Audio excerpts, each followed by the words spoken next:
Olha aí o que eu sempre falo. A violência doméstica é democrática. Ela não escolhe classe social, grau de instrução ou localidade de moradia. Nesse caso, a vítima era uma juíza e ela sofreu stalking. Stalking é crime. É ser vigiada, ser perseguida, receber inúmeras mensagens, inúmeras ligações. É a pessoa aparecer sem ser convidada. E isso tira a nossa paz, nos dá medo, nos dá ansiedade. Porque em qualquer lugar que você estiver, você vai ficar imaginando, será que ele vai aparecer aqui? Isso traz insegurança, isso vai gerar violência, isso vai gerar escândalo, vai ter discussão. Tira a nossa paz. Entendam, então, a perseguição é crime. A insistência tem que ter um limite.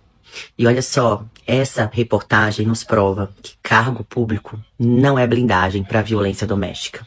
Precisamos da informação para saber até onde a gente pode tolerar determinado comportamento. Porque passando desse limite é crime. Denunciem, procurem ajuda.